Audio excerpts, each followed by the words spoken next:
大家好，為慶祝3·8婦女節，今日我要介紹一位中國當代傑出的女數學家，90後的王虹。王虹有幾犀利？就喺2025年，34歲嘅佢喺短短2個月之內，就連續攞咗4個國際頂級數學大獎。更驚人嘅係，佢同拍檔一齊破解咗一條困擾咗數學界成個世紀嘅超級難題——掛谷猜想。大家想象一下，要將一支針喺空中轉動，令到支針尖可以指去任何一個方向，所需嘅最小空間係幾大呢？呢個聽落好似好簡單嘅問題，100年嚟都未有一位數學家能夠解答。王虹可以成功破解，並提出突破性證明，唔單止被頂尖數學家譽為充滿魔幻色彩，未來更有望提升我哋生活中嘅雷達、醫學上 CT scan 和通訊嘅技術。因為呢項咁犀利嘅成就，佢而家被視為數學界嘅諾貝爾獎、菲爾茲獎嘅熱門得獎人選之一。不過呢，王虹並非喺我哋想象中嘅學霸。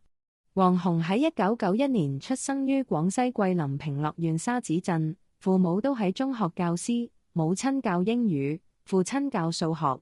驟眼睇好似喺女承父業，但佢爸爸竟然禁止佢鑽研數學，理由係擔心個女偏科，又認為數學出路窄，將來揾工難。好彩呢個禁令最終冇限制到王虹嘅天賦。近年佢喺學術界打響名堂，屋企啲長輩先至放低心頭大石。可能因為佢爸爸冇刻意栽培，王虹嘅學術氣質從一開始就同中國主流教育有啲唔同。佢由細到大都唔中意參加數學比賽，又唔中意操數，嫌一題一解太單調。佢反而好享受去諗一題多解嗰種趣味。王虹16歲就考高考，分數雖然高，但未夠分入到佢心儀嘅北大數學學院，唯有接受北大地球空間科學學院嘅取錄。第2年，佢成功轉系，進入咗北大數學學院。但係喺呢個號稱北大4大瘋人院之首嘅地方，王虹成績普通，喺眾多精英同學中一啲都唔起眼。當其他同學遇到難題，諗幾日都諗唔通就放棄嗰陣，王虹反而靠住一股韌力，用足成個學期去鑽研，直到自己徹底諗通為止。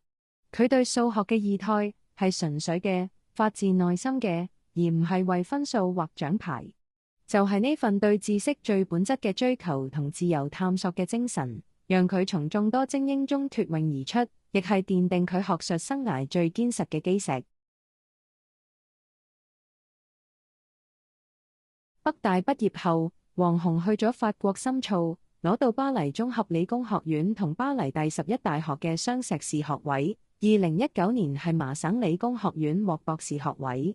王虹嘅職業生涯可謂一帆風順，喺普林斯頓高等研究院做研究後，就係紐約大學擔任副教授，並係2025年9月開始成為法國高等科學研究所數學終身教授。王虹嘅故事話俾我哋知，成功冇捷徑，一定要靠熱情同克服困難嘅毅力。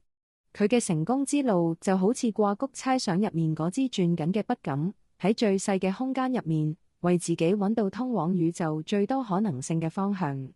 佢嘅成就亦都證明咗，女性喺數學呢個領域一樣可以達到頂峰。